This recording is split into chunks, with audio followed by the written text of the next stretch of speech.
Hello, welcome to The Play That Changed My Life, the podcast which is an enormous boondoggle just to get more theater in my life. I'm Patrick White. I am co-founder of Harbinger Theater, bringing you the podcast, along with OSM Studios. And in the studio today, we have a Shakespeareance. We have two Shakespeare companies, two members of two Shakespeare companies, and we're going to find out about Shakespeare in August. Joining me today is Frank Segro. Got it. Oh, yeah. And Zach Gibson from Columbia County Players. They have a production of Twelfth Night coming up. And over here is Kristoph DiMaria and Ash Visker from the celebrated Will Kemp's Players. Hello, guys. Hey. Yeah, welcome. Yeah. Yes, celebrated. Yeah, you guys, will there be cake? There should be cake. Did anyone bring cake? I don't have any cake. There's cake at the end of Midsummer. Oh, excellent. Real. Midsummer Yeah. Madness. You get We have cake to at talk the end. about that. Excellent. I'll go anywhere there's cake. All right, let's get down to it. We have the raw ingredients for the cakes. We're right ahead of everything. So I saw in the Times over the weekend that there was a story related to Shakespeare, actually, very much so. There's a guy, Roy Cockrum, from Louisville, Kentucky, and he won $250 million in 2012, I think. And he set up a foundation that is devoted to funding theater, and he came about this because he saw a production in London, and he thought, wow, how did they get all the resources to do something like that? And he wanted to bring that over to America, and so personally, he's funding productions, and he challenges companies to come up with difficult and prohibitive productions, and the one that the Times focused on was a Henry VI, which is in 3 parts that Shakespeare wrote, that is being done out at the Old Globe, and they especially wanted to do it because it's the one Shakespeare that they hadn't done yet. So, what do you think of that? Do you look at Roy, if you're listening, Will Kemp's Players is based out of Troy, New York. Columbia County Players are down in the Mid-Hudson Valley. Columbia County. Right, exactly. And $250 million for a small theater company here in upstate New York goes a long way. Yes. You won't Yes. even ask for the full. Just give us I don't know, 10 million. That works. 10 million. 10 10 million. grand is great. That's Hey, great for that's us very right there. modest. You two, both companies rely on outside help financially, right? Yeah. Where does the money come from? A lot of our money actually comes from audience donations. At the end of every show, we perform a jig. We go out into the audience. We let people know that if they want to see more of it, there's one way to help us out to keep creating more of it. We also have some grants. I know you can speak a little bit more on that if you'd like. Sure. As the director of development for the company, we cobbled together grants from a variety of different organizations, including the Alliance of Resident Theaters in New York, which specifically supports New York City and northwards, and they're a wonderful organization. The Arts Center of the Capital Region in Troy, which is a decentralization agent for NISCA funding, also supports us, as well as the Friends of Prospect Park, which is a specific park in Troy, New York, that Frederick Law Olmsted, designer of Central Park in New York City, had a hand in designing. Beautiful historic park. There is a concrete swimming pool in there from 1917, I believe, and it's actually going through a little bit of a renaissance and revitalization with the city of Troy right now. They have an organization that helps us bring free outdoor Shakespeare in the park to the neighborhood. Excellent. And all of these organizations, as we were discussing before, because Will Kemp's Players is a nonprofit organization, you have 501c3 status. So, interestingly enough, we do not have I 501c3 didn't. status. We are actually a New York State cooperative. So we are actually a worker or member-owned cooperative that operates in the spirit of a nonprofit. So essentially, we do file a 990. Essentially, we do have all of the trappings of a nonprofit, but we don't have the tax-deductible designation specifically through our organization. It's actually through our partnership with Fractured Atlas, which, if there's any theater listeners on here, you probably know about. Yeah. Oh, yeah. All right. Yeah. Okay. Now you know. Columbia County Players has a benefactor. Yes? Yes. Yes. That's pretty much it. Very technical answer over there. Yes. We are pretty much solely funded by one very generous individual, as well as the foundation that runs the dairy, where we're operating right now. Right. However, we are in pursuit of our 501c3. In the next 17 days, I'll have that done, definitely. Yeah. And we're going to look to diversify where that comes from. But one of our big goals is continuing to do free productions, because a big goal of ours is accessibility to folks, specifically in Hudson, the Hudson Right. community in Columbia County at large. So that's the goal. Keep Sure. rich folks happy. I think we can do it. Excellent. Columbia County Players, you guys did Midsummer Night's Dream. And what's the name of the barn that you're in? Well, I think Carol Rusoff, who's our main director and the person that kind of started this venture, she calls it the Globe, basically. We call it the Churchtown Dairy Globe. Because when you walk into the space, it's this beautiful barn that was created by, what's Rick's last name? Anderson? Anderson, yeah. Rick Anderson is the designer of the dairy barn. It's a beautiful, beautiful space that when she walked in a couple years back, she's like, we need to do Shake. It reminded her of the Globe in London. So It's a circular building with a second floor, a balcony that looks down onto the stage. And we had the stage built last year by Rick. And it just was such a huge success that we're able to come back this year and perform 12th night. And hopefully, years down the line, we're going to keep staying there because it seems like a beautiful And just, place. like, adding more stuff to get rid of the cows. Music platform, Yeah. stairs down the front.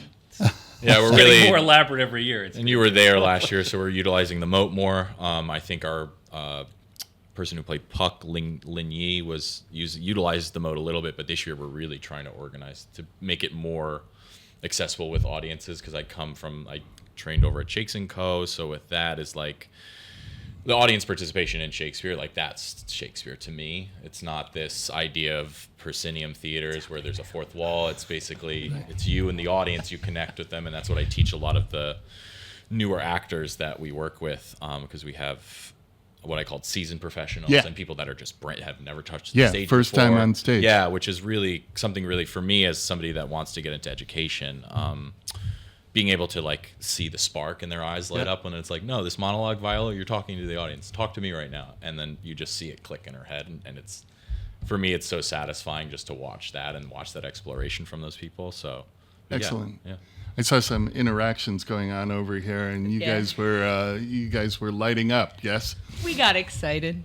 Yeah. Audience interaction is a huge thing at Kemp's, and I think we both believe is a huge part of Shakespeare, and something I think accessibility for Shakespeare is really, really important, bringing more people in to see it. I think Shakespeare can be really daunting for people. I think a lot of people are introduced to Shakespeare in a classroom environment when they're younger. It's graded. Your ability to understand it from a book and some video clips is graded. It can be stressful to reintroduce yourself as something fun to interact with, to join in on. Something that it strikes me a lot with Shakespeare is how the relationship with the audience is so much of the show. And that's true of all theater. But I liked specifically that you mentioned Viola and her interaction, the asides that Shakespeare characters give. When I've given asides, I'm taking that reaction from the audience. They are informing my character, not just me as an actor, but they're part of that show. They kind of fill in almost as this chorus, as this piece of the show to feed off of and to feed back. And I think I don't know, I just got very excited hearing some of what you guys are talking about because it resonated with what we do. Excellent. Free Shakespeare, going back, I mean, obviously it took place before Joseph Papp in New York City, but I mean, he really I don't know, popularized it or introduced it to American audiences, or he's been running with it or he has passed away, but the Public Theater in New York has been running with it for 60 years now. And perhaps that's part of it, that the audience interaction in Free Shakespeare is what keeps it going, do you think? There's a certain unexpectedness with interaction, I find, and there's different audience members with different comfortability levels, and there's a lot of different theorists who've come up with all these different ways to see how willing an audience member is or what they're interested in. And what I find fun, that I'm not sure if it answers your question, but it's fun to see the spark in the audience members' eyes when they realize, like, oh my gosh, I'm gonna go dance like on stage, or oh my gosh, like I can speak back, or they're asking me a question, how do I respond with my face? I find it does help keep it alive in an unexpected way. I don't think if I pitch to a lot of my family members, come to a really interactive play, that all of them would be really excited about that. But Shakespeare has like a beauty of having so many different levels of interaction that you could be an audience member who kind of keeps to yourself and enjoys the story in front of you, or you can be an audience member who maybe sings along with a song, who's really invested in a character and giving your feedback to that actor silently. There's debate over shout-outs. Some companies really love it, some really don't.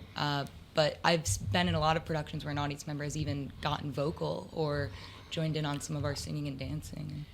I mean, in fact, we've built that convention in the Globe Theatre as well as in the Blackfriars Theatre in London. There would have been gallant stools on either side of the stage where audience members would be invited to sit essentially at the border of the wings. And you would have the opportunity to be pulled on stage if there were soldiers needed for a marching scene. If there are friends, Roman and countrymen that Mark Antony wants, boy, he's going to get them right there from those gallant stools. And I think the ideology of Free Shakespeare in the Park brings the idea that this is a consensual, low-risk environment in which audience members have not paid for their time there before they get to the show, which means maybe they don't feel entitled to take something from it, or that there's a certain level of respect that they have to give, that we're all trained in American audiences from a very young age to sit and be silent. Like you mentioned, the proscenium theater. From a very early age, we're supposed to let it wash over us and have some kind of experience. With Shakespeare and it being free, I think you open up the possibility for people to take more risks with how they spend their time there. I would agree wholeheartedly. It makes a lot of sense. Yeah, you guys talked about free in increasing the accessibility of, is it just Shakespeare? Is it theater in the Hudson area? I mean, up here we have many theater choices in the capital region. There are dozens of companies, and sometimes a weekend will come up and there's 10, 12 productions going on. Is it the same in Hudson, or is it an active... Yeah, there's a lot going on in Hudson, I would Great. say. However, there's a lot of barriers to entry for folks, right? Yeah. There's a lot of things that create anxiety, to your point. Right. And so one of, I think, our goals is how do you reduce anxiety for people in terms of coming to a thing. I'm a Shakespeare skeptic still a little bit. Yeah? I'm happy to talk more about it without being killed by this group of people. Yeah, no. No one's looking to play Brutus here. You're safe. Yeah. And so my relationship is probably different than everyone else's, but to me, it's like shared experiences with folks are what is important, and as we all know, like that is diminishing in society. And so how do we add those experiences? And the easiest way to do that is by making it free, because it reduces risk and anxiety and barriers. To that end, and you definitely know this coming from Shakespeare and Company as well, who's a lovely friend of ours, you need to give the audience permission to have that interaction, to have fun, to know that they can laugh, to know that they can shout out, to know that if you make eye contact with them and want to pull them out, they can choose to do that. And I think, Shakespeare lends itself to that because of the way it's written. Frank, you're a Shakespeare skeptic. No. So let's talk about how you came to Columbia County Players. And are you were you recruited, or is it? Yeah. Yeah.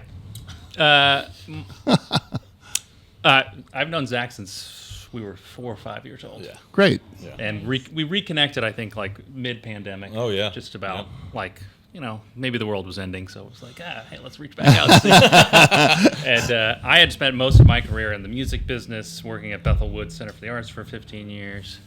Then I started a Renaissance Fair, which was actually, I think, my first Shakespeare entry point. Yep. And part of what we were trying to do amongst a bevy of other equity, but not the way you're thinking about it, equity Sure. things, was how do we make this something that people can come and enjoy, get a little of the Shakespeare flair, but like feel comfortable. So we're like, oh, well, we'll have breakdancers, and we'll have, what was the song that we did? Like, we'll use the music from Footloose, and we'll also have Tom Jones. You use Tom Jones too. Yeah.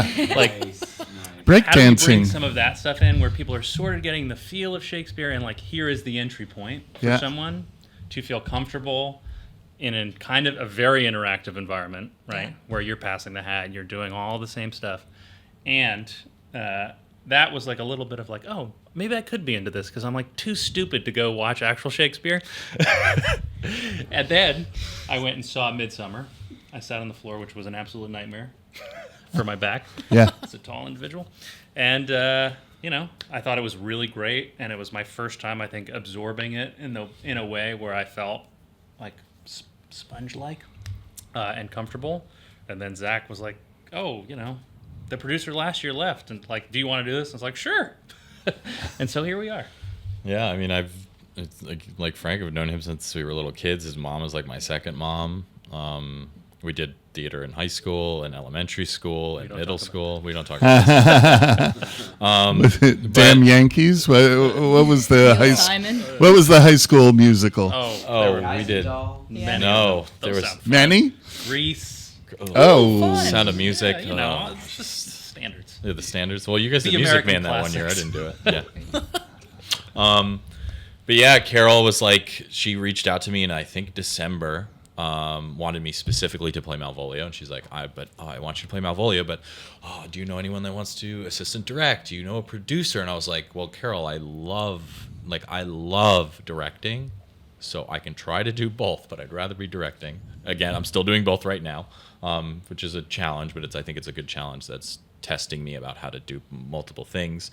And then she kind of gave me a rundown of what the producer does. And I was like, sounds like Frank's job. Frank, would you want to do this? And he's like, yeah, sure. This looks like stuff I love doing. I was like, here you go, sign up. And he met with Carol, and that was it. And he's now, I appreciate his help so much on this project. Like, it's nice having him there in the room, even though he says he's a Shakespeare critic, like his outside skeptic critic. His outside viewpoints when we're in a rehearsal space doing a run, and he's like, oh, that kind of looks weird. This kind of looks funny. I'm like, because me and Carol are seeing, that's the challenging of being now co-directors. It's like, I have a vision for the show and she also has a vision. So now it's us blending those two visions together and helping each other raise the show to where we want it both to be. And to have his input of being like, yeah, it looks kind of off. And then we go back and look back and, oh, you're right. It does kind of look off. Let's edit it. It's almost like having an audience there already. Being like, oh, that doesn't work for me. We have to, there's something with the Viola Sir Andrew fight or the Cesario Sir Andrew fight that we had to fix. And then we made it a way of getting rid of certain sort, and it just worked out. It flows so much nicer now. So yeah, he's invaluable to this company. And Well, that sounds he great. understands. I'll revise skeptic to maybe a lesser word. Novice. Curious. Curious. That's great. Congratulations. That sounds like a great partnership.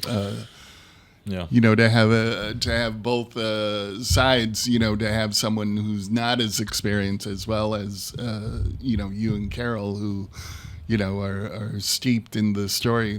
It's great to have that other perspective as well. So you studied at Shakespearean Company, so you obviously have performance background. How did you get into theater? So I mean, we did it elementary school, high school, and then when I left high school, I was like, I want to act. That's what I want to do. Where most people are like, no, get a business degree, be this, be this. Like, no, I want to act. And my parents were very generous, and it was like, as long as you're happy, that's all that matters. And I was like, cool. So I went to community college, did that for a little bit. did not hit the actual classes I should be focusing on. So I got kicked out of the cherry orchard 2 weeks before we opened. And that left, I was a little dealing with stuff personally, and I kind of just left the school.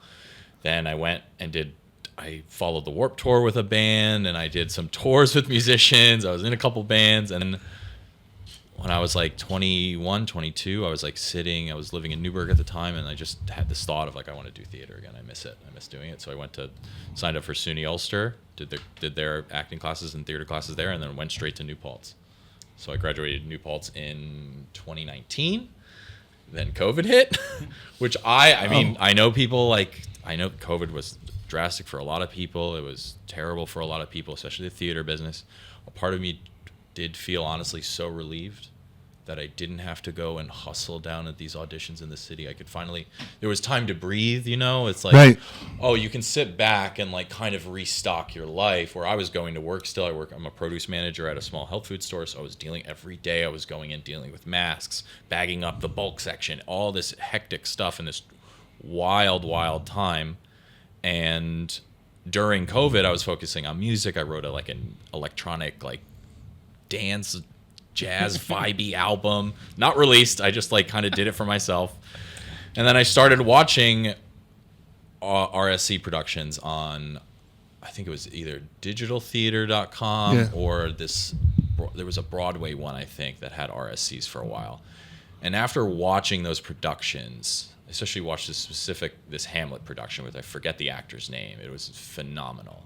And after watching it, I was like, okay, I can see why this play is this play. Yeah. And for when I said after COVID's done, if I go back into theater, I want to do Shakespeare specifically. That's what I want to do, because I can see how it connects to audiences. I see how the stories and everything, it's so prime and real for what we're dealing with now that I saw Shakes & Co. had their winter intensive right after kind of COVID kind of cleared up. They were like, this is our first one since before COVID.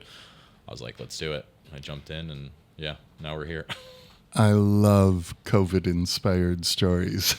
they're my.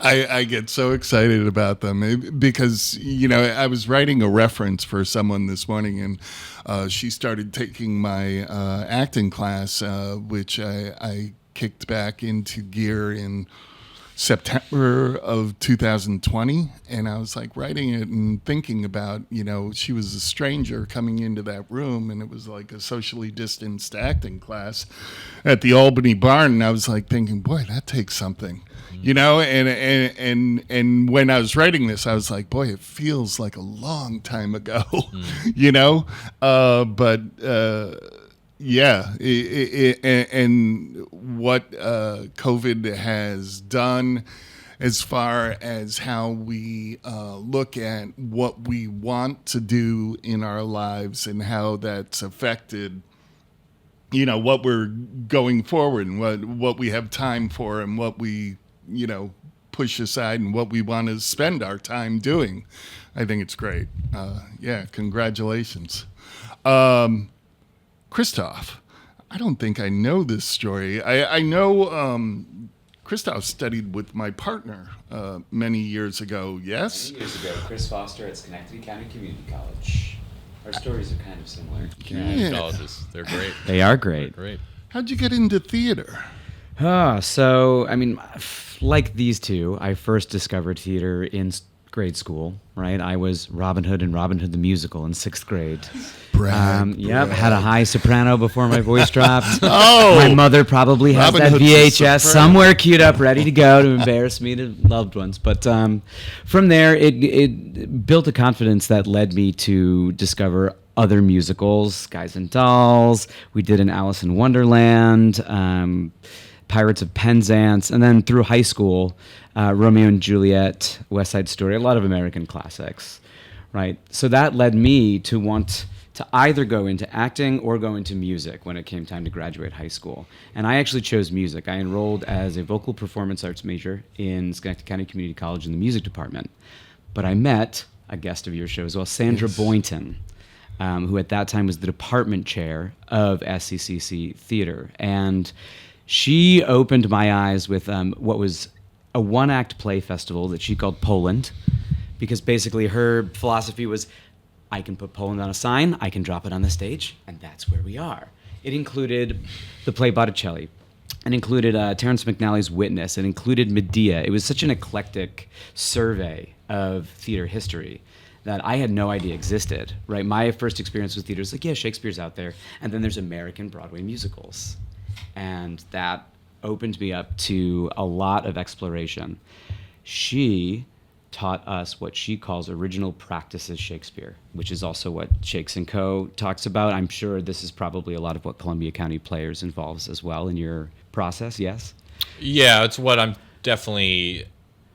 I think me and Carol, she has her history with Shakespeare, and if she was here today, she could explain it. But yeah, no, I try to mirror what I learned at Shakes & Co. because I think the way they process and work with students, especially their education department with Kevin Coleman, like that clicked with me. I was like, no, this resonates with me, and so that I try to, as much as I can bring over, I try to give that to the newer people to Shakespeare of the original practices and stuff like that. And I think that really allows us, again, we were talking about how to develop a non-aversion to risk, how to be able to interact with an audience, how to be able to express yourself using Shakespeare. Original practices, the way that Sandra defines it, is Shakespeare in a way that we think Shakespeare might recognize, which really strips away a lot of the spectacle. I mean, our company dramaturg here, Ash, could talk about it a long time. I'll simplify it by just saying that some of the principles Sandy talked about were universal lighting, the idea that the stage is essentially in a wash so that we can see the audience and the audience can see us. It's bare. You can have lighting effects. That's not to say that there's no changes that help support the storytelling, but it's already in the text. If Shakespeare wants you to believe it's night, he tells you so. If Shakespeare wants you to do something, there's an embedded stage direction that helps define who calls an exit, what movement you're doing, what the hierarchy of class of people in the room is. And so for us, we try to follow those rules as much as possible to avoid the trap of what we would consider proscenium art theater. Suffice to say, I graduated Schenectady County Community College in '07 and just had about a 15-year stint of working in fine dining, as a lot of people in theater could probably attest to, and then a number of odd jobs. And I've arrived as the co-founder of this organization since 2017, and an arts administrator, as well as an educator. So I work with med students at Albany Medical College doing empathy and communication training as a standardized patient with you. Yes. And many other creative folks in the capital region. I also teach at a variety of community centers, including Oakwood, Castle Island Bilingual Montessori School, and a host of others. Ash, yes. Yeah. So I played lacrosse for all of my childhood, and then I had a friend who convinced me to audition for a Shakespeare club that was completely student run. The students directed it, the students picked the play, and I thought it would be fun, so I auditioned. And then I was cast as Rosalind, and I had to call my dad. I remember it vividly. I was in like the Guilderland High School hallway crying, being like, I'm going to quit lacrosse because I would like to be in a play. It was very High School Musical of me. It was very... so that's how I got into theater. Did you think your father would disapprove? I was anxious about it, and he was so supportive. Like, I had convinced myself, like, changing, like, I had all these plans. I was going to look at Albany. I was going to play lacrosse. I was going to be an athlete. And I just started high school, and then I decided I'm not going to be an athlete. I'm going to read heightened language on a stage and dance and sing. And I just hadn't done so much of that. And at the time, it just felt like such a radical change. And I was so afraid that, you know, my family would be mad because they spent all this money, all this time getting me trained for lacrosse, getting me that equipment. My dad was a lacrosse coach for one of the community leagues. Very High School Musical. But ultimately, my parents have been nothing but supportive of my artistic career. A few years later, I went to SUNY Purchase. I did some amazing projects there, worked with some really cool people. In 2019, I was lucky enough to, it was again, just somebody, I had been kind of overwhelmed, once again sobbing. I'm crying on my couch. I'm like, I don't know why I'm doing theater. I'm so stressed out. And my friend Adam, who actually trained me to be a lighting designer, he sat down next to me and he was like, why did you do theater? What's the best theater you've ever been in? And I was like, Shakespeare, and I'm crying. And he's like, okay. He's Googling as fast as he can, and he found this like little academy in Connecticut. And so I went there, and I kind of relearned how to love theater through Shakespeare again. and had an amazing time. We did The Winter's Tale, and I played Leontes, and I got the life lesson that the villainous character doesn't think they're a villain. And I remember at the time being like what? I came in like so ready to be like the evilest tyrant ever. I was so ready to just like do my Machiavellian mustache twirl. And the director sat down with me and was like, this is a play about forgiveness. This is a play about accountability, and kind of having to find that for the first time. And then COVID happened, and I kind of switched into design that year. The first year of COVID, I did mostly like electrical work and lighting design. Some of the restrictions in place gave way to some of the most interesting designs I've ever seen. We did a lot of shadow work to accommodate for having to be 6 feet apart with all of the actors, so we could have the actors have moments of intimacy or moments of conflict where usually we would have a fight or we would have an embrace. Instead, we had to find a way to use lighting to kind of make their shadows consume each other or make their shadows interact with each other. So that kind of influenced my design background pretty heavily. And then recently I studied with the Prague Shakespeare Company, one of their winter intensives, and I worked with some amazing people there as well. I got the opportunity to play Viola, and it was phenomenal. I also was in She-Wolf, which was adapted by Dawn Stern and Stefan Volfair. Very, very talented, crazy cool people. Kind of just giving love to the people who brought me here. Then I found Kempe in an email, and I've been working with them ever since. I literally was in a hotel room. There had been a COVID exposure to my family, so when I arrived back in the United States, I didn't go back to my house. I like booked a hotel room, and I was just like scrolling on the internet in my hotel room. I could say crying again just for the rule of threes. And I'm crying, I'm looking at my email, and just like Captist Auditions was like, original practice Shakespeare. And I was like, yeah. And I've been working with them ever since. Excellent. I saw you, the first time I saw you, I think, was at Sand Lake Center for the Arts, where you just were this weekend. Was there a comedy of errors? Yeah, I was Angelo the Merchant. Yeah. Yeah, and I remember the audience interaction. Yeah. Yeah. And what year, how long ago was that? That was probably 2021? Was it? 2022? It was 2022. 2022. Wow. Yeah. And your performance in the Confetti Fest one act. Yeah. That was so fun. Yeah. Laura Darling directed that. Yeah. Yeah. It was an insane farce. Yeah. About this. Oh, yeah.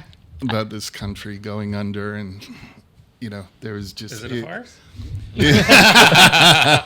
Yee. Followed by. The villain, I guess.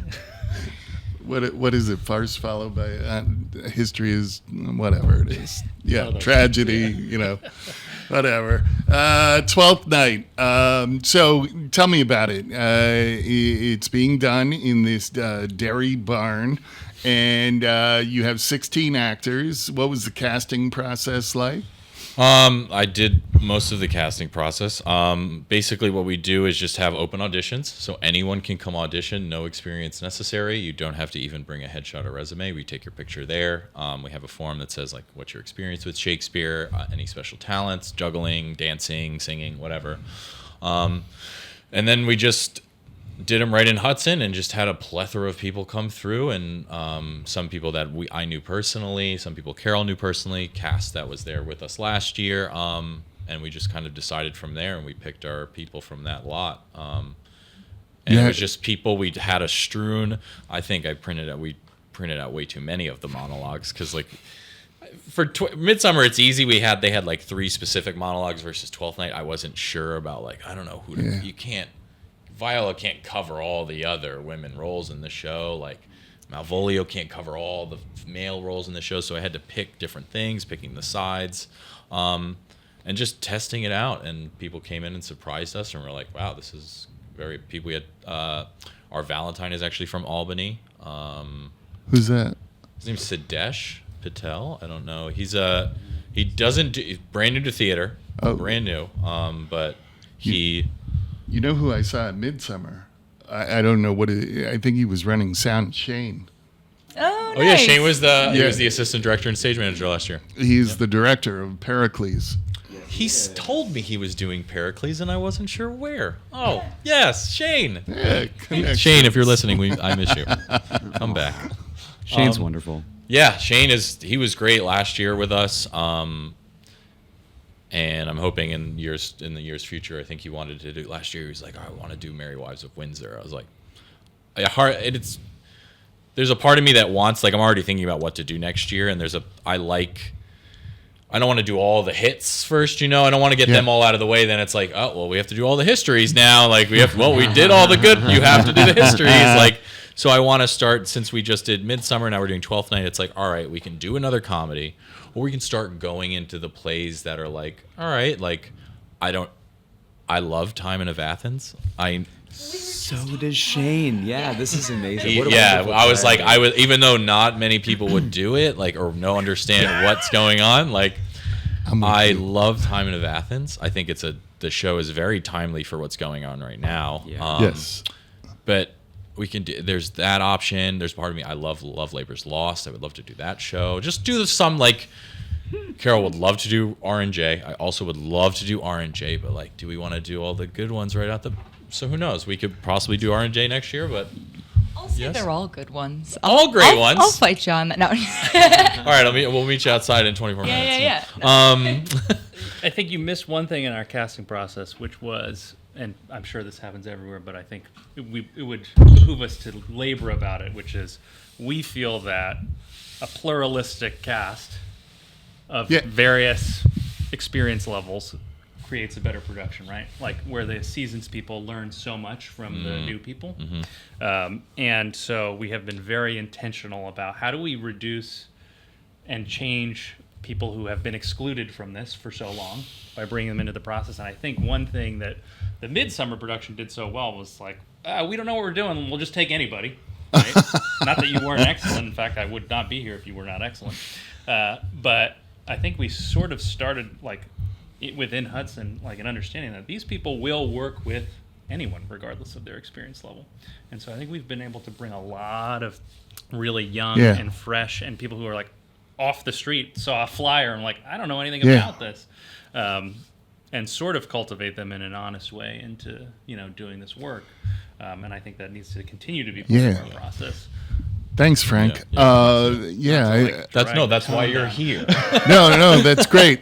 So you had a great turnout for auditions, right? Yeah. And Midsummer was a success. People wanted to work with you now. There were people who worked with you.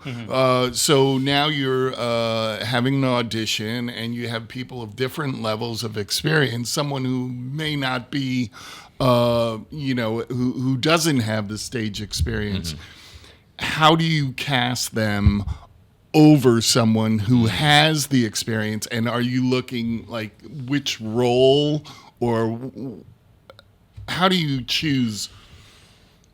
Yeah, I think for me, especially being new to casting, I wouldn't say it's my forte, but definitely what I see is once you get kind of once you really start to see your main people, like for me, it's like, oh, well, once we find like kind of in Olivia, you kind of build the picture, you start creating the picture. I mean, anyone can play any of the roles, but then you start finding these certain core people that you're like, all right, now we're starting, not saying that we could have casted this show 10 different ways. But once the pieces start falling, those puzzle pieces kind of fit together.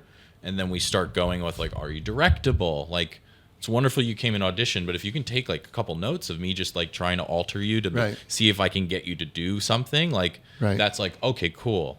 Oh, would you work well with this person? How are you in the room? Blah, blah, blah. Like all those types of things for me is, I think, and you guys can share on this too. I think for me, that's how I think of the casting process. And it's like I'm about to do in April, I'm going to be directing Shrek the Musical over at New Paltz. And so for me, once I find my Shrek, my Donkey, my Fiona, then you start building the world around that. And I could be completely wrong, but this is my observation of being a casting person, because I don't have any experience of casting like in the real world. What works for you? And I think for us, it worked really well that once we found I had an idea of who I wanted Olivia to be, and then it shapes over time with certain people. We're like, oh, well, this Toby's really, okay, Olivia's this, now Toby's here. Who's going to work well with Toby and Sir Andrew have to come together in that way. Orsino, once you get Orsino, then it's like, all right, you can start building his household. It's probably, but that's, I think, one of the big things that I noticed. There were many times where I was like, well, what about this person? And both Zach and Carol were like, what's wrong with you? Like, that would never work. But I do think also, we recognize, obviously, representation matters, specifically within the Hudson community. And so my approach and sort of the thought process that I have tried to share was, we have to hold the truth of people do not have the same experience level, access to training, access to intensives. Some people, and we also want the best person for the job. So how do we hold both of these things? Get someone who is new, that we can devote enough time and attention that they will do a good job and have a good time and want to come back. Yeah. I think that is sort of the metric we're trying to find, right? How do we bring someone who's new in that we can give enough energy to, that they're going to want to come back and do this? And so maybe that's the threshold to your question. And also don't listen to me because, as I said, a lot of really bad ideas, apparently. Awesome. Well, I would say in addition, our audition process is also highly collaborative in terms of having an open audition in which the auditioners are performing for the entire group of everybody auditioning. It's not a closed room process, which means that another dynamic we're looking at is how do you interact with your peers? How do you handle the fact that you are being witnessed by other people who are looking for the same parts as you, but also are enjoying what you're doing and supporting you, and realizing that this is actually a proof of concept, a very small synecdoche, if you will, of what we're looking for in the interactivity of the performance of the Shakespeare plays. It seems like you want to say something. Yeah, I was like, no. I also just wanted to kind of, it's making me think about, thank you, how Shakespeare and the suspension of disbelief for Shakespeare that I find to be unlike more modern shows, more contemporary shows, gender. I can play a man in Shakespeare with less questioning from my audience. And there's different layers to that. There's different ways that I can choose or not choose to dress myself. But when I played Angelo, I didn't necessarily play Angelo as a woman. I had played Angelo as a man, but I also didn't necessarily do any type of prosthetics or facial hair or deepening of my voice. And I did not feel like the audience saw me as a woman and a female within this story. And there's something that I find enjoyable about that generally I advocate for conscious casting, for race conscious casting, gender conscious casting. There's something that I love deeply about Shakespeare's ability to suspend disbelief for gender. When a woman plays Hamlet, that's Hamlet. That's not necessarily a woman playing Hamlet unless you want to change the pronouns within that text, unless you want to present that play. And it's just something I think a lot about with the casting process of Shakespeare is there's just more freedom for a man to play a woman or a woman to play a man, for non-binary and trans people to be involved at a higher degree without as much oppression in the casting room is something I find beautiful about that art form. There just seems to be more freedom there for gender nonconforming folks. Great. Pericles, not one of the more familiar Shakespeare texts. What happens in Pericles? What happens? What doesn't happen in Pericles, Prince of Tyre? I mean, essentially, there's a young prince who solves the riddle of a very powerful man, Antiochus, the king of Antioch, surrounding his daughter, who is played by Ash, who actually also plays the other daughter, Marina. And that riddle involves a relationship between father and daughter that is not only illegal, but incredibly unethical and very problematic. Pericles solves that riddle and then is essentially run out of town. In this play alone, there are 3 shipwrecks. Pericles is tossed here, tossed there. It is an entire travel documentary of the Mediterranean. We go to Mytilene, which is actually the Isle of Lesbos. We go to Turkey. We're in a number of different locales, all seeking the reunification of Pericles to his daughter after his wife supposedly dies at sea. Excellent. There are pirates. And I play Gower, who is the extant narrator, who is modeled after a poet who wrote the Confessio Amantis in Latin before Shakespeare's time, named John Gower. And essentially, it's also important to note, Pericles was actually a collaboration between George Wilkins and William Shakespeare. So there's actually not just Shakespeare writing this play, but two authors. And I would say in the script, there's an arguable shift towards the fourth act. And if you come see the show or you read the text, you'll experience it, where you can see where Shakespeare maybe took over and some of his conventions become more popular in the play. I would say that Gower is also this, not a deus ex machina per se, but he is close. Almost? Yes, there's this notion where he's going to tell you what's about to happen while he's also commenting on what just happened and helping the audience transition through their world of imagination. It's very nonlinear. Have you ever thought about doing Pericles? I feel like... No, it's one of those texts that I just know. It's like one of those Shakespeare shows that you're just not aware. But it's similar. It sounds like kind of, because I think Timon was wrote by Shakespeare, and I forget the other author that is kind of like there's a shift in Timon of Athens. It's like, all right, you kind of just left that open. That's not really okay, all right. We're just not going to go there anymore. That's fine. But no, I would love if it's running at a time that I can come see it. I would love to come up and see it and support you guys, support Shane, and just experience, because that's for me. Yes, I can read it, I can watch it online, but nothing beats of seeing a production of the show itself. Shakespeare isn't meant to be read. It's meant to be heard and seen and performed. And likewise, I think we would love to experience what you guys have going on with 12th Night. Listening to all of us speak, our value systems around Shakespeare, around accessibility, collaborative effort, we're very aligned. I think we have to continue to stay in touch, and there might be future collaboration. We would love to come down to Hudson and play with you guys and come on. Well, my job here is done. Yeah. and to be fair, our model is about traveling. So we have a bus, which we've nicknamed Robin Goodfellow. After your first show. That's right. Yes.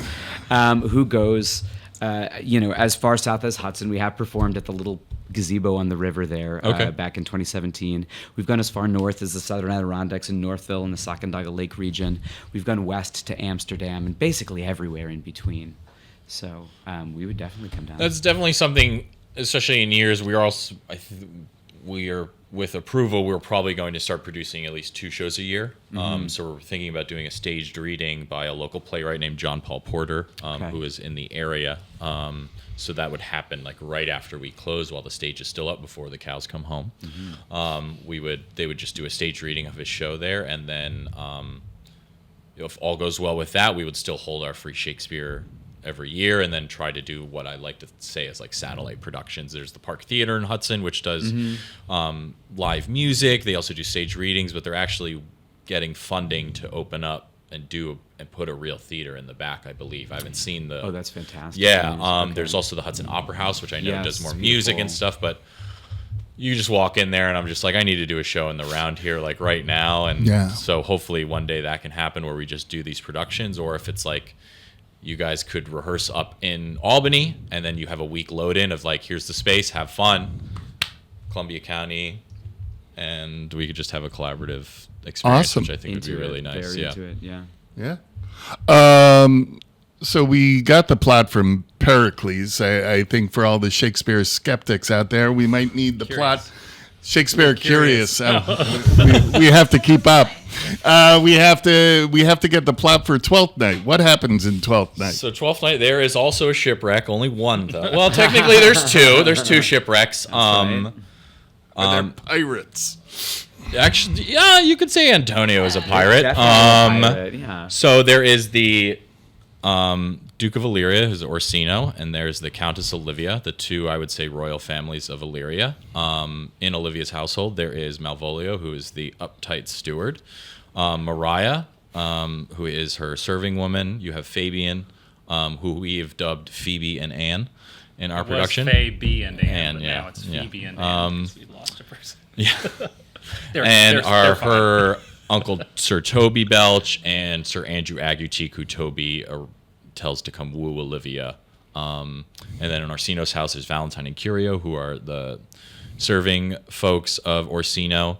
And then you're thrown into action with Viola, who is shipwrecked. She's saved by a captain, who then disguises herself to work under Orsino to then work for him wooing Olivia, because he's been doing it for who knows how long, and he's had no success. So he tries Cesario, and then Olivia, I don't want to give too much of away, but Olivia falls in love with Viola, who is originally Cesario, and then you meet her brother comes along, and then Gave it away. I know, I'm already there. You don't need to come see the show. It's Are fun. there spoiler alerts for a 450-year-old play? If you don't know it by now, There's the skeptics out there. I mean, you know it by some Isn't film this, that's adapted it. I mean, think about She's the man. She's the man. Exactly. It's the Capital Definitely Region holds up. premiere. It's Shakespeare. But yeah, I think that's excellent. pretty much it. All right, so we have our Shakespeare on for August. So we've come to the time in the program for the play that changed my life. Who wants to go first? Ash, you've been selected. I didn't nominate. I just said over there first, as I saw. Yeah, all right. I thought about this question a lot. Oh, excellent. I think, surprisingly, I went through all the Shakespeare that I did, and I was going to talk about The Winter's Tale, but then I remembered a play I did in college, and it really did change my life. It was the first what I would consider a passion project that I was ever a part of, and it was just like the four of us who really wanted to put up this play. We read it online. We thought it was the best play ever. It was called Always Plenty of Light at the Starlight All-Night Diner by Darcy Parker Bruce. I'll tell you, it's got a time-traveling diner that goes back to the dinosaur period. It's like a queer comedy. It's very like... It was the first time that I got to play a character that had a similar queer experience to myself, and that was something that like immediately clicked with me. I was like, oh my gosh, like I want to read this, I want to do it. But it was an independent project, so it wasn't a senior project, it wasn't a project being put up by the school. So we were in this building called Southside that was essentially a room. Like it was a carpeted room, it had like poles in it that someone, the lore is that in the late 80s, people went up into like the push ceiling and they installed a lighting trellis, like the whole grid, by attaching it to like water pipes. So it was like a crazy small room with like these electrics hanging from water pipes that we were trying to deal with. And I just remember we decided we were going to turn the whole room into a diner. It was going to be immersive. We were going to make it a diner. And so like the four of us up every night until like 4, 5, 6 a.m. I have videos of us just like taping down checkerboarded like hardboard and painting checkerboards for hours and hours in the middle of the night. And the reason it changed my life is that it was so worth it. Like we were able to turn this room into a diner. We were able to like hook up lights that would go wild and create like a time travel scene. And we were all pretty young and had never really been on our own to create a whole show from our hearts. And so it was like picking something that the themes mattered to us and the story mattered to us, and we had so much fun. The flip side of it was so much work. My favorite little thing about it is that there was one night we were painting the hardboard like 3 a.m. and it was maybe our 10th hour just painting in this room, and the fire alarm had gone off in a building next door. We didn't know that, and we also didn't know that our building was like the location that everyone goes to when the fire alarm goes off, and we had just put all of our walls up, so we didn't see anyone come in. So it's 3 a.m., we're all like deliriously painting, and all of a sudden there's like shuffling and groaning of hundreds of people behind the wall, and like for the split, like just the smallest second, all of us kind of like snapped our heads up and weren't positive there wasn't a zombie apocalypse. Like we were all because it was just like mass people and groaning in the middle of the night, and we were like, Traveled somewhere. The diner actually traveled through time. The diner went somewhere. Yeah. but That's it was just awesome. fun. Oh, thanks, Ash. Yeah. That was great. And I'm just reeling from this story. I mean, in thinking about theater as ritual and, you know, physicalization and visualization, creating belief, Yeah. maybe you did actually travel in time, right? Did it? If you felt like it happened, didn't it happen? A play that changed my life. I would say it actually happened within this company. I played the role of Iago in Shakespeare's Othello, which was the most challenging role I think I've ever taken on in my life. It was when I knew that I wanted to do this for real and continue down this path of deepening my relationship to this text, because in full disclosure, I am the company clown. I literally have had pachinko clown training in West Philly. I've played Festa. I've played Touchstone. I think there's a little bit of the clowning gower as well in this musical sense. And Iago is the first, nope, we're taking all of that away. And you are going to be a manipulative, vile, pathological creature who is, I would say arguably one of Shakespeare's most famous and most powerful antagonists. One of the reasons I believe that is because of the language. So if you're looking at the scansion of Shakespeare, which is the rhythmic breakdown of the iambic pentameter of the poetry, you look at this verse, most of them are in 10 syllables. Occasionally you have an 11th, which gives us a feminine ending, which may be posing a question or sharing some kind of uncertainty. Occasionally you'll see 12 syllables, which would indicate, that's called an Alexandrian, nobility, or another shift in the verse to mark a certain status. In Iago, I discover when he is talking to Othello about Desdemona's relationship and the fact that she has been unfaithful to him, he starts using 13-syllable lines. Never seen that in any other text of Shakespeare I've read. And it took me completely out, like, what am I doing? How do I not know this? How do I not know how to do this? And I started realizing that Iago was speaking in these triplets, and that Shakespeare was writing these elided rhythmic phrases to seed uncertainty, not for himself, not to the audience, but specifically as if casting a spell on Othello. And this relationship to exploring the text to this granular level made me, well, obviously a super nerd as I'm demonstrating right now, but that I love this so much that it matters how much power language has, and that I want to use that power for good, okay? Iago certainly doesn't, but as an audience member, right, this is a cautionary tale of who not to trust and what not to do. And I think that was the biggest transformation I've had in my career as an actor thus far doing Shakespeare. That's awesome. Yeah, and but he may be Shakespeare's greatest antagonist, but he also gets laughs. He's incredibly funny. I mean, you could argue in some ways he is a fool, right? He believes himself so much that he deceives himself in and of this, and he tells a lot of very acerbic jokes, often at others' expense. He is funny. Wow, what a setup for when you called me Iago earlier. Got him! Ouch. Frank. Oh, thank God I'm not last. I thought you were going to be. All this Shakespeare stuff is not what I'm going to talk about. I think for me, Zach brought me to this show, and it happened to be a show that I might have been part of the executive producing of for a job that I had randomly, but had totally forgotten about until we got there. And it was called Where We Belong, which is a piece by Mohegan theater maker Madeline Sayette. And it is a one-person show.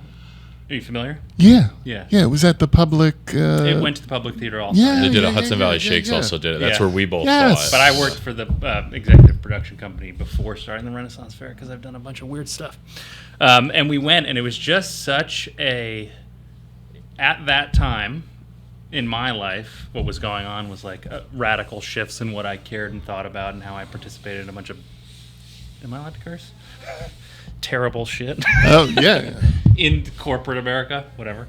And then also a deepening of my understanding of the experiences of different people and how they interact with the world. And so the story, I think the predominant story she tells is how being the daughter of the medicine woman of, her community and wanting to study and get a PhD in Shakespeare, and sort of the tension between those two things in her family, and how she traveled to England, and there was sort of this parity between her ancestors traveling there to try and found and this is a couple years ago, I'm trying to remember, the first Native American college, and how that person, died in England, and sort of the sadness around that person not being able to be brought back home. And just really dealing with herself and her understanding of Shakespeare in particular, and how she doesn't see herself in it, and maybe how she can. Really just totally pulling on the heartstrings, and also a really wonderful performance. And also she blew a snot rocket in our performance, if you recall, which is nice. I know that sounds gross, but it was such a this is a real visceral thing, and she's like, oh my god, excuse me. Wow. Yeah, that But was, I was just like, wow, what a break. And then also, like, I don't care because, like, what you're saying is so interesting and you're delivering it with so much emotion because it's your story. It's not just reading something off a page. And so that was really, really something. Yeah, great. Fantastic. dang, I wish you did end. That was great. It's not wrong. Yeah, that's not wrong. That's the closer right there. For me, I've been thinking about this question since Frank said you wanted us to come up here, and like I'm jostling through. Everyone spoke about Shakespeare or somebody involved with Shakespeare. Part of me, like, we did this production of You Can't Take It With You in 8th grade. I know it's not Shakespeare. I could talk about my college stuff, but for me, that, and I grew up not liking musicals. I hated Sound of Music. I hated Grease. I don't know if it's because I was jealous about the people that got, the guy that was Kanicki, I'm sorry, I think his name was Adam. He couldn't sing in high school, and I was so upset. And he can't sing now. He can't sing now. Nepo casting. Yeah. And we did that, just that play itself. Just, I love farces. And just to have that type of reaction to an audience, just laughing at you and knowing that you're helping them escape. I mean, obviously I'm not thinking about this now, and it was then in 8th grade, but like, you're allowed this time and this moment in time with a bunch of people watching you to have these shared experiences in one room, whether it's laughing, crying, being contemplative about like, what's my purpose in this life? How am I like doing things that are affecting other people in the world? For me, just that show itself, I think, said, oh, okay, I'm having fun doing this. I'm enjoying having people laugh, whether it's at me or at situations I'm involved in. I want to keep doing this in whatever form it is. I love musicals now. Most of the time, it's just Sondheim pretty much. But it's just that share, and I think Shakespeare kind of brings it back to Shakespeare, that shared communal experience. That when I'm directing Viola in a scene and telling her and Sebastian at that big reveal moment, which is like, the whole show is a comedy, but that moment is such a pure, beautiful moment of two people connecting again. And when she can make me cry, I've done my job. I don't need, and shout out to Ashley Hill, who's our Viola. She is incredible. Comes from a dancer. She's a dancer background. And First timer. Right. And there was a way in the room, and it kind of goes back to casting. She was kind of standing there like all people do, like, I'm just reading it. And I'm like, Ashley, what do you do? She's like, oh, I'm a dancer. I'm like, all right, so let's get you moving. So I just had her cross through the room, and like, it's the ring scene where she's like, I left no ring with her. So I was like, all right, come in. Like, Malvolio just gave you the ring. Don't think anything of it. Leave. Stop halfway through. Have the thought. Come back. Start the monologue. That's it. And we knew right then and there. I was like, yep, that's our Viola. Awesome. So yeah, that's You Can't Take It With You. That's my play that changed my life. That's great. It sounds like a time traveling diner. Yeah. No, that's a powerful, powerful thing. Is getting a room to laugh with you and at you. Yeah. Give me the details one more time. We have to get out of here. 12th night by Columbia County Players. Where and when? That's going to be at the Churchtown Dairy in Hudson, New York, August 22nd through the 25th. I know it says online it is pretty much sold out. But please reach out to either me at zach@columbiacountyplayers.com. That's ZACH. Or info@columbiacountyplayers. We can see what we can do with reserving you a ticket. Please don't let Excellent. If we still have some. Yeah. But yeah, that's I think where you can reach us. And any questions, casting, please just reach out to us, and Truly. we'll let you keep you on the mailing list. Worth the trip. It was an incredible experience. Quite the adventure. And Will Kemp's Players playing through the month of August. That's right. So our next set of gigs is this coming weekend. We have Midsummer Madness, a gamified version of A Midsummer Night's Dream, and Pericles Prince of Tyre, one right after the other, at Indian Ladder Farms Cidery and Brewery in Altamont, New York. Yeah, they have a pizza garden. Oh, pizza garden. They brew their own cider. Can and I their pick my own beer. ingredients for said pizza in the garden? Or Oh, wouldn't that be fun? Ask them about it. They'd probably say yes. And there's a gorgeous view of the Helderberg Escarpment behind you. Lovely outdoor Shakespeare. After that, I believe we are at WAMC. Belinda for Midsummer. Yes, and we'll be in Shepherd Park in Lake George with Pericles. And then we'll also be in Jennings Landing in Albany, which is an outdoor amphitheater right on the Hudson River, with the shows the weekend after. And finally closing Midsummer Madness at the Round Lake Auditorium in Round Lake, New York on the 31st. Excellent. And Harbinger Theater is opening the United States premiere of Maggie May by Francis Poet. Collaboration with Albany Civic Theater, September 6th through the 22nd. And don't forget the cast party to benefit the Capital Region Festival of Theater, October 27th at Cahoe's Music Hall. It's welcoming the entire community to come together, and we're building a theater festival, which is going to be for a weekend in June of 2025. Until then, this is Patrick White, and I'll see you in a theater soon. Thank you.